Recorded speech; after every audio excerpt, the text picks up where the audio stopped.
Hello, and welcome to today's video. Today, I'm going to talk to you about histamine intolerance, and here's my big promise to you. If you can watch all the way to the end of the video, I'm going to equip you with every single thing that you need to heal histamine intolerance at MCAS. Now, I know that sounds like a very big claim, but I believe I've had the personal experience to make that claim, and I'm going to back it up with the content in this video. You are going to see this content is next level, it is going to blow your mind, and it's going to bring you the most comprehensive understanding of histamine intolerance that anyone has ever shown you ever, all in one place. So just to bait the hook a little bit more, let me tell you about me and my experience. I'll keep it really brief, but I really need to tell you what is possible, because there are unfortunately so many Reddit groups and Facebook groups and different sources of information that will tell you that you cannot reverse these conditions. If you have MCAS, mast cell activation syndrome, you'll have it for the rest of your life. And I currently live completely symptom-free. I have no symptoms of histamine intolerance or mast cell activity whatsoever. And I've also seen a handful of other people do it as well, following the exact same principles that I'm going to outline in today's video. So this isn't just theory, this practically works, and I have seen it several times over. And whenever I say this, there will always be someone that leaves a comment and says, well, you couldn't have really been that bad, could you? I was on disability benefits. I was disabled. I was bedridden. I laid in bed 23.5 hours a day. I ate a diet of 5 foods for 5 years. I'm one of the most severe cases that I have ever seen, and I completely reversed it. So before you leave that comment, I can tell you, I was on the extreme end and I did it. So don't give me that bullshit that you're too sick or you're too severe or it couldn't have been that bad for me if I reversed it. This works and I know what I'm talking about. And I really want to share this with you. So hopefully I've convinced you to watch the next section of the video. So now I want to share with you a summary of how we're going to tackle this issue. How are we going to structure this video? We're going to look at histamine. We're going to look at what it is and where does it come from. Then we're going to move into looking at how do we remove it from our body? How do we detox it? Because if we understand where it comes from and we understand how it leaves our body, we've pretty much figured out how this whole problem works and how to solve it. And from there, we're going to look at some more practical things. So there's a lot of theory there, but then we're going to look at how do we actually reduce our exposure to histamine so we can reduce the amount that's coming into our body, and how do we boost the detoxification and removal process? How do we upregulate our ability to clear histamine from our system so that we don't have to have the symptoms associated with histamine intolerance? And then finally, we're going to look at this in a big picture view. So you're going to get an idea of kind of like the game plan that you need to be playing if you want to find a full, permanent, true healing from this health situation. So histamine is a neurotransmitter. It does a lot of different things in our bodies. You've probably heard of antihistamine medications. You have 4 different types: H1, H2, H3, H4. The reason we have different types of antihistamines is histamine plugs into different receptors inside the body. And this is why a lot of people that have histamine intolerance will have different symptoms, because genetically they have more of these receptors, or due to epigenetic factors, these receptors are being affected in a different way. This is why some people with histamine intolerance will develop things like POTS and low blood pressure issues, because it's affecting the nervous system. Whereas some people will get kind of more like what you would think of a classic histamine reaction, like the itchy eyes, the itchy face, the hives. This is interacting with the immune function. Some people will experience digestive issues like reflux, because histamine plays a role in stomach acid secretions. And some people will experience mood disturbances, imbalances, and also problems with things like sleep. And this is because, again, it's a neurotransmitter, so it really influences how you feel and how your nervous system is functioning. There are a million different symptom sets. I've never seen 2 people that have exactly the same histamine intolerance. It always looks different for a variety of different reasons. Just sharing for the sake of your interest, if you're inclined to know what this looked like for me, I did get a lot of this itchiness around my nose, especially in my eyes. I would get this sensation that felt like I had an eyelash permanently in my eye. It would literally feel like I'm trying to go about my day with something in my eye. It was intolerable. The amount of discomfort that this caused basically left me bedridden and blinded. I could not function. It was impossible for me to go about the day with this sensation of things in my eyes. I also got this very extreme, almost like a I must kill myself right now level of suicidal depression. It was very deep, it was very dark, and it didn't feel like me. It was this very peculiar sensation, being like a generally probably one of the most optimistic and positive people I've ever met, to have this almost like a requirement to immediately commit suicide, like this feeling inside of my body did not feel very good. There was a lot of POTS-style symptoms, nervous system dysregulation, very high heart rate, low blood pressure, very intolerant to heat. There's always been a lot of chronic digestive issues. I don't know how connected that was to the histamine side of things. but it very well could have been. Things that I never really had were the things like hives. I never really got that. And I only had a very few occasions where I really had such severe anxiety that it really turned into a panic attack. That only happened maybe like 3 or 4 times. And I mean, reflecting and saying that, it sounds like that's actually quite a lot. But considering the persistence of all of my other symptoms, feeling suicidal for over a year, just 3 or 4 panic attacks is almost like easy in comparison. All of this histamine comes from a couple of places. First of all, we've got dietary histamine. So there are certain foods that are just naturally higher in histamine. A good example of this would be things like tomatoes or peppers, or generally most of the nightshade vegetables, so even things like eggplants. There are some things that just naturally contain higher amounts of histamine in them. Then you've also got animal products. So they're actually low in histamine, but they will build up in histamine the longer they're left unrefrigerated, uncooked, or if they're as leftovers, the longer they're left, the more the histamine will build up. This is because the bacteria that are living on it will start to break down some of the amino acids, especially things like histidine, which doesn't actually cause histamine intolerance. It's a different amino acid, but bacteria will begin to break that histidine down into histamine, and then you can start to have a histamine reaction. And then also we have things like fermented foods. Anything that's fermented is going to be higher in histamine. There are certain ways that we can reduce the histamine content in fermented foods, like anaerobic fermentation, for example. But generally speaking, anything that's fermented is going to be higher in histamine because fermentation is bacteria breaking things down. So they're going to produce histamine as a byproduct in this process. So we have dietary histamine, first of all. Secondly, we have histamine produced by our gut bacteria. If you have a dysbiotic predisposition, you can have organisms in your gut that produce histamine. So even if you eat a low histamine diet, it's possible for these organisms to eat the foods that you are eating and then produce histamine out of them. I see this most commonly with starchy carbohydrates because they can be a little bit harder to digest for damaged guts. So there are a lot of people that lean towards doing like a specific carbohydrate diet or a GAP style diet, or just avoiding sugars and starchy carbohydrates because they feel bad when they eat them. And this is often because their gut bacteria is eating these things and producing sometimes histamine, but also sometimes other things like endotoxin or aldehydes or alcohol and these other things that can basically poison the body. So these are the two options of where histamine comes from outside of our body. I know that our gut flora feels like it's inside your body, but technically it's kind of outside. And then inside the body, we've also got 2 mechanisms where histamine comes from. First of all, we've got some natural production in our nervous system. And this is like a very, very small amount. This is like maybe 1 to 3% of the histamine in your body. It's a very, very low amount. This is histamine that we produce to function as a neurotransmitter. So this amount is very low. And you can imagine if we have a lot of histamine, it can overwhelm these systems because they're usually very sensitive and they only need a very small amount of histamine. And then we have our immune system, specifically mast cells, but there are other parts of your immune system that can produce histamine as well. But the part of your immune system that gets the most attention is the mast cells. So mast cells, again, they're a part of your immune system. They are not stupid, but there can be something in the environment, in your body that is triggering them, and they can react and produce histamine as a response. It's really important to emphasize that mast cells are not stupid. They are intelligent. If they are reacting, if they are releasing histamine, if they are getting activated, they're doing it for a reason.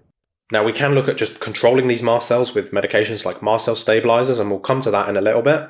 But it's really important to emphasize that mast cells are not stupid, and if they are activating for a good reason, and we need to figure out what that is if we want a permanent resolution from this situation. And when I say permanent resolution, I mean medication-free and symptom-free. There may be like 1 or 2 other mechanisms, but this accounts for like 98% of the histamine in your body. It comes from one of these 4 mechanisms. So by understanding this, we already have one huge point of focus that we can use to modulate and influence the expression of histamine intolerance. The second, and arguably maybe the more important part, is understanding how do we detox it? How does histamine leave our body? Because we can do a lot to reduce the amount that's in there, but if the body is not clearing it very well, even if you have a very small amount going in, it's still going to overwhelm the system. So we need to look at how the histamine molecules actually leave our body. So we'll start with the most important part of this process first of all. This is DAO. DAO stands for diamine oxidase. This is an enzyme that we produce in our digestive systems on our brush border that breaks histamine down in our gut. The reason DAO is so important is it is the heavy lifter. This is where the majority of histamine is supposed to be broken down. So if you take all of that histamine that we just talked about, 80% of that histamine is supposed to be broken down by the DAO in your gut. This DAO is supposed to be able to account for all of the dietary histamine that you consume and all of the histamine that's produced in your gut from your gut bacteria. All of this is supposed to be broken down by DAO. And this is, again, about 80% of the histamine that will be in your body. So if we have some damage to the gut lining and the amount of DAO that we're producing is reduced, it's going to mean that your tolerance is significantly less. And the solution is trying to heal the gut lining so that we can restore our DAO production. Next, we have our beneficial gut flora. These are supposed to take between 5 and 15% of that residual histamine and help break it down for us. We're supposed to have beneficial organisms in our gut that break histamine down. I think you're probably starting to see like a common theme here, and it's probably helping you orient towards what the solution to this problem is actually going to be, because you can see the majority of these dysfunctions and solutions are based in your gut. So it makes you think probably a gut-based intervention is going to be very important. And finally, that residual 5 to 15% is broken down by the HNMT pathway in our liver. This stands for histamine N methyltransferase. So this is a liver pathway that breaks histamine down, and it uses the methylation process to do so. So if we break that down, HNMT, histamine N methyltransferase. So we've got histamine, which is the molecule that we're breaking down. We've got methyl, which is the tool that we're using to do this breakdown process. And we have transferase. This descriptively explains that this is an enzymatic process that is creating a transfer process. In essence, we're going to use a methyl donor from another substance like methylfolate or methyl B12 or choline or betaine, or some other type of methyl donor. We're going to use that methyl donor to break histamine down. We're going to transfer that methyl donor over and break the histamine down. So this is how we detox it. We've got DAO in our gut that does the majority, 80+%. And then we've got these two other options, our beneficial gut bacteria and the HNMT pathway in our liver. So now we know where histamine is coming from and we know how our body is getting rid of it. We can strategize, we can build some supplemental and lifestyle changes to support both of these processes. We can both reduce the amount of histamine that's coming into the body, and we can support the body's ability to clear that histamine. And in doing so, you should find symptom relief very quickly. Now, I know what you might be saying.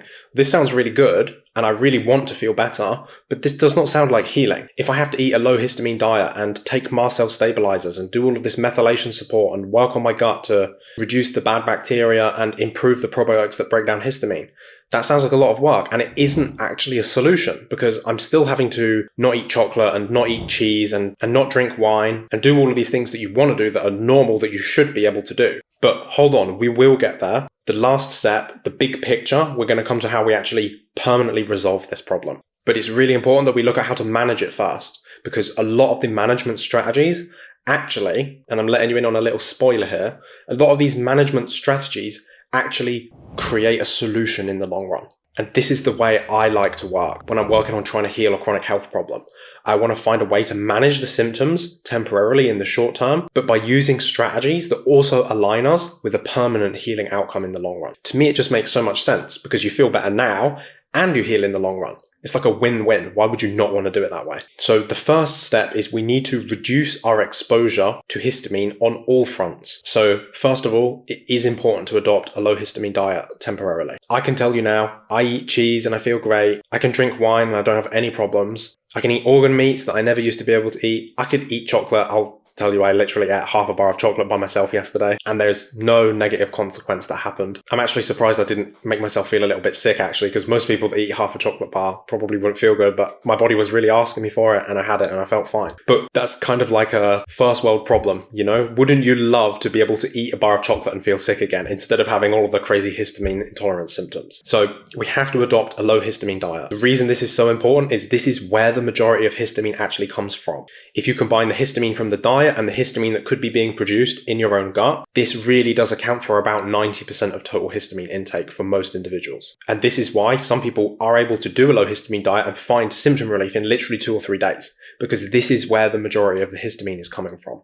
So yes, we do need to adopt a low histamine diet. We also need to start working on the gut. We need to start removing some of these dysbiotic organisms that are producing histamine, and we need to try to restore these native flora that help break that histamine down for us. And the best way to do this is to start with some probiotics. I actually have a comprehensive probiotic guide. It's literally like a step-by-step. It's so good. It's one of the best videos we've ever made. I'm not going to suggest that you go and watch it now, but go and watch it after this video because it's going to walk you through step-by-step how to introduce probiotics. And the first probiotic that we talk about in that video is actually a histamine-safe probiotic. So even if you have really severe histamine intolerance, you can get started with that one. And I'll be completely honest, I have had about half a dozen people reach out and say, I just started taking that probiotic and I healed my histamine intolerance just doing that alone. So it is really powerful. It's a really good probiotic and it's a really good first stage intervention that works for a lot of people. But don't get super excited just yet. I need you to watch the whole video because I really want you to get the solution to this. And I think you can understand we've walked through this very methodically so far. And I really have to emphasize this is a complex problem, but if you have a methodical approach, it is entirely healable, solvable. But again, you do have to do it methodically. So don't just hear what I said about that probiotic and jump off and go and do that and not do anything else. You really need to listen to this other stuff. So let's get focused back in on it. So we're going to start to reduce the amount of histamine being produced by these dysbiotic organisms by starting with the probiotic. We also need to look at the histamine that's being produced inside your body by your mast cells. Now, this step is going to be even more important for a small subset of the people that are watching today. If you're someone that's watching that has histamine intolerance and mast cell activation syndrome, and you did a low histamine diet, and you didn't find any symptom relief whatsoever, also probably you take DAO and you don't feel any benefit, this is a really important message that you need to hear. So DAO can only influence the histamine that's in the gut. DAO does not work on the histamine that is in your circulatory system. It does not work on what is in your body. The histamine that is in your body that has come past your gut or that has been produced in your body by your mast cells can only be broken down by the HNMT pathway. The DAO will not help and the probiotics will not help. If the DAO in the gut gets overwhelmed, all of this histamine is going to surge into the body. And then the only way we can break it down is with the HNMT pathway. But if you're eating a very low histamine diet and your gut flora isn't producing much histamine and you're taking DAO and you're supporting that gut lining and the amount of histamine that's in the gut is less than our capacity to break it down, in theory, you would think that you shouldn't have any histamine symptoms. But what can be happening is if something is irritating the mast cells and they are producing excessive amounts of histamine, even though the amount of histamine in the gut is low, even though the gut bacteria that are producing histamine in the gut is low, and even though the DAO is high, we're producing that histamine in our body from our mast cells. And that alone can overwhelm the HNMT pathway. And that is when all of your symptoms set in. It's kind of like HNMT is the absolute last line of defense. And if your defenses are strong enough that with the DAO and with your gut bacteria and with HNMT, you can break all of that histamine down and it doesn't overload your cup, you won't have any symptoms at all. But as soon as even one molecule of histamine crosses that line and goes past that HNMT pathway, all of your symptoms will come on like bang. All of a sudden, all at once. So if you're one of these people where the gut's pretty good, you're doing the low histamine diet, but you're still having histamine reactions, that tells us that your mast cells are probably producing too much histamine. Now, is it too much histamine? That's a kind of a difficult question to answer because again, your mast cells aren't stupid, they're intelligent, they're doing it for a reason. But we need to find symptom relief first. So if we can try to figure out what is irritating those mast cells and remove it, they will stop activating by themselves. So if you're living in a moldy building, you have to get out. If you have amalgam fillings in your mouth, you have to get them removed. If you have toxic exposures in your life, you need to get rid of them. And if you have toxic people or unsafe environments, like if you're living in a place where you don't feel safe or you have domestic abuse or anything like that, you will not feel safe and your mast cells will not feel safe and they will keep releasing histamine over and over again. So we need to address that root cause that's causing the destabilization of those mast cells. But in the short term, we can try and use some mast cell stabilizers. So these are medications and supplements that can help to calm the mast cells down. In my experience, the best one that helps the most people is ketotifen. You've also got things like cromolyn sodium, and some people have even benefited from low dose naltrexone. I can't talk so much about these things because these three things are medications and I'm not a doctor and obviously this is not medical advice. So these are things to explore with somebody that has that kind of prescriptive power. What I can talk about are natural mast cell stabilizers. One of my favorite ways to do this is juicing. When you're looking at plants, they're full of mast cell stabilizing substances, things like quercetin, all of the polyphenols that you hear of, like the beneficial compounds in blueberries and the polyphenols in cacao and in coffee and those substances that make carrots orange and kale green. All of these substances have mast cell stabilizing properties. So my favorite intervention for this is juicing, to start with some type of juicing. Again, I have other videos on juicing. You can go and check that out if you want. You could also look at supplements that contain polyphenol complexes, or even taking something like quercetin.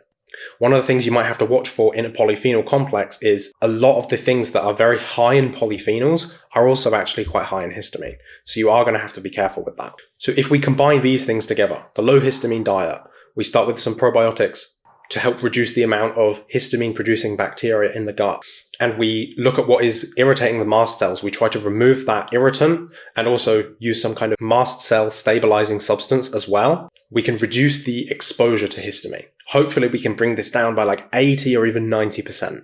So now we've reduced our exposure, we need to look at the other side of this equation. We need to look at the body's ability to remove histamine. And we want to try and do everything we can to support the detoxification and the breakdown and the elimination of histamine. So first of all, again, we've got the heavy lifter DAO. This is something you can supplement with. Diamine oxidase. You can get it in a couple of different forms and everybody seems to do differently. Again, everyone has a different type of histamine intolerance. Some people do really well with something called, it's like Nature DAO. This is made from pea sprouts. You can also make your own sprouts at home. All sprouts tend to be very high in DAO. You can also get DAO in kidney supplements. So if you look for something like a grass-fed beef kidney or a grass-fed pork kidney, these are really high in DAO. And you will also find some supplements that are advertised as DAO supplements. And if you look at the back, you look on the ingredients, they will explain that they're basically concentrated from beef or pork kidney. So these are really good options. You can have these with a meal and they will break down any histamine that is in that meal, and they can also help with breaking down any histamine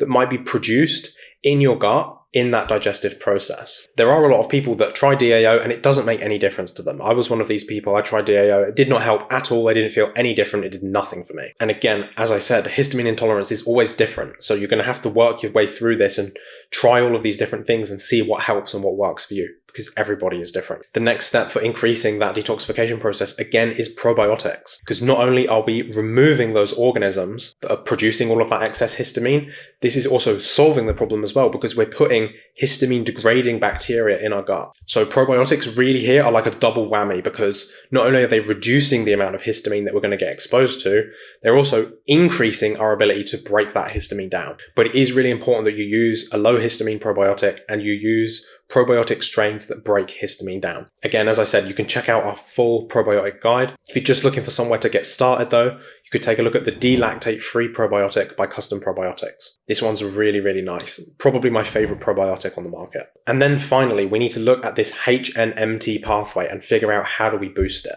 So as this is a pathway that is dependent on methylation, the answer here is to support your methylation process. Now, the thing is, everybody has different genetics, and knowing what the correct methylation support is going to look like for you is going to depend on what genetic weaknesses you have. Probably the easiest thing that will work for the most people is to try a good B complex that has methylated B vitamins in it. So you just want to be looking for this section where it's listing the vitamin B9 and the vitamin B12, and you just want to make sure that they're not folic acid and cyanocobalamin, and you want them to be methylfolate and methylcobalamin. This methyl group means that the substance will be able to donate that methyl donor to this enzyme pathway to allow the breakdown of histamine to occur. I'll be the first to say that genetics are very complex, so it could be a good idea to do a test here. I actually love genetic testing because it's one of the only tests that you can do where the results that you get will be useful for the rest of your life. All of the other testing, like if you test your DAO levels or your homocysteine or you do a stool test, these are all just a snapshot in time,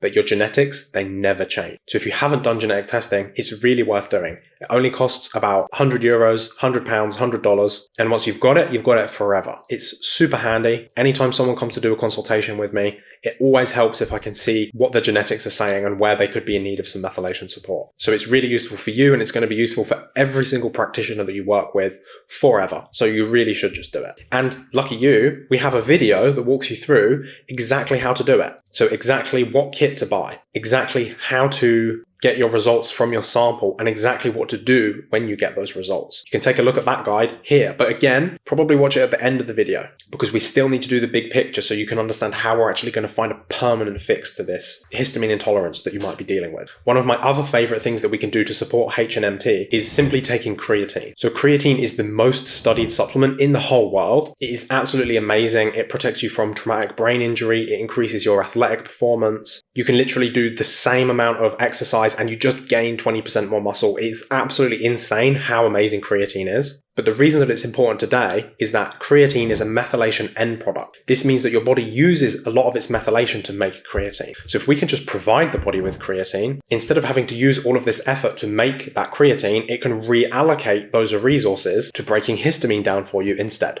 How cool is that? I will say of the whole video, this is the hardest and the most personalized part, looking at this HNMT and this methylation side of things. So if you feel like you need a little bit of extra support, be sure to reach out to me. We can look at scheduling a consultation so I can go over all of this with you, not just the HNMT stuff, but everything else that we've talked about in today's video and how do we apply it specifically to your situation. Just shoot me an email, support@williamdickinson.co.uk, and I'll get back to you and we can figure out how to resolve your histamine intolerance. So now let's take a look at the big picture. How are we going to find a permanent resolution to this issue so that you can eat cheese, so that you can eat chocolate, so that you can be social again, you can have a social life? It was so hard not having a social life. Like everybody would go out. I can literally remember this. Everyone would be sitting there with all their food. They're all like having a beer or having some wine and they're like having like cheesy chips and some pizza and lasagna and all these really cool things. And I'm just sitting there and I can't eat anything. I can't even order at the restaurant. I remember one time I even tried to have a sparkling water and that gave me a reaction. And I thought, what the hell is this? This is just unbelievable. And now I can go out. The other day, it was Mother's Day. I took Joanna's parents out. I had a beef Wellington. So this is like a steak wrapped in bacon and mushrooms and pastry. And it was definitely a high histamine meal. And it was amazing. And I could have had wine with it. I didn't want to, so I didn't. But I could have if I wanted to. And I really want this for you as well. So let's zoom in on this big picture and figure out how we actually find a permanent solution here. So first of all, we have to look at the gut and figure out why is there no DAO there? Why is the DAO insufficient? We really have to look at healing that mucosal lining in your digestive system.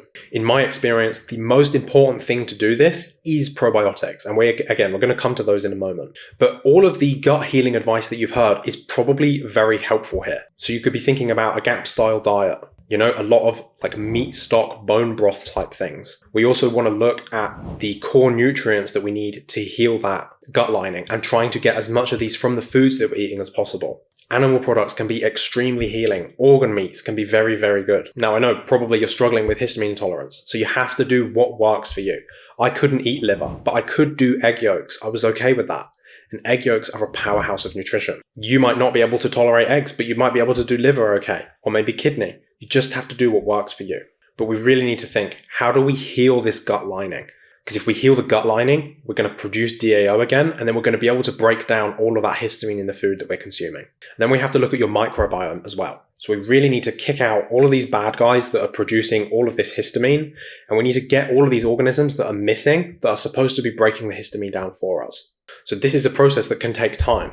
And you also have to be careful that as you try to shift your microbiome, so when you introduce a probiotic, even if it's histamine safe, the organisms in your gut that are already producing histamine, they're not going to like this. They're going to fight and they're going to produce a lot of things that make you feel bad in response. So the trick is to go slow and steady. You have to take your time with this because again, if we push too fast, we're going to release too much histamine and that's going to overwhelm your system and it's going to give you all of the symptoms that are exactly the symptoms that you're trying to avoid. So it's really important that you respect the speed at which your body is able to process at the level that it's currently at. And if we're able to respect this, the speed will increase over time. But you really do have to be patient with this. And then we have to look at the mast cells. We have to figure out what is going on inside the body, aside from the digestive system, that is creating all of this excess histamine to be produced. And this basically always comes down to a handful of things. Almost always there is a chronic toxicity component. And what tends to happen is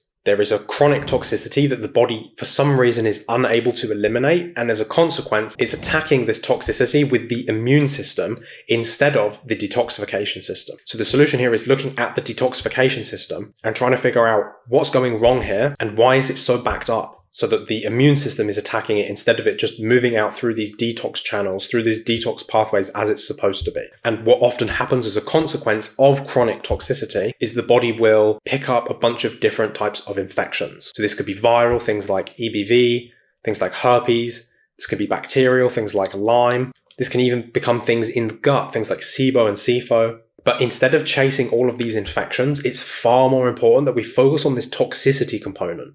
Because if you kill all of these organisms, but the toxicity remains, a different microbe is just going to come back in and become a parasite inside of your body. We have to fix the root problem, which is the toxicity and the body's inability to remove that toxicity. This is where we really have to put on our investigative hats and figure out what is going on here. What is the source of chronic toxicity and where is the blockage in the body's detoxification system? Because if we can figure out what the toxin is and we can figure out where that blockage is in the detoxification system, we then know exactly what is causing this issue and exactly where the blockage is and therefore how to fix it. And as we do this, you will see, again, these mast cells will begin to calm down by themselves. Now, I would love to get into more detail about this toxicity side of things, but this video is long enough. There's only so much your brain can take in before it will literally just explode. So I think I'm going to wrap it up and we're going to leave it here. But if you're interested in me going into some more detail about this detoxification topic, let me know what it is that you think you need to be detoxing. Is it mold and mycotoxins? Is it heavy metals? If so, which ones specifically? Because if there's enough demand, I can prioritize making videos about these things. So if you watched all the way to the end, I want you to go into the comment section and I want you to leave as many emojis as you can of high histamine foods, especially if you can include emojis of foods that you can't wait to be able to eat again. I don't know what it is for you. I'm really interested to hear, but for me, it was really fermented foods and chocolate. And I don't even mean like the sweet chocolate. Like I can literally get raw cacao powder and just eat it by the teaspoon. I don't know what it is. I just love it. And I am a bit of a cheese fiend as well. I will often find myself eating maybe unhealthy quantities of cheese on a daily basis now that I don't have histamine intolerance anymore. So let me know what histamine foods you are looking forward to enjoying in the near future. And as always, if you have any questions, please leave them below. I really hope you feel well equipped to tackle histamine intolerance now. And it's really important that you don't give up because this can be a bumpy road. There can be obstacles in your way, but just don't give up because this is 100% a solvable problem. And I would hate for you to commit to a life where you could never eat cheese or chocolate or drink a glass of wine ever again. Because that, honestly, that just sucks. So that is everything for me today. You take care and I'll see you in the next video. Bye-bye.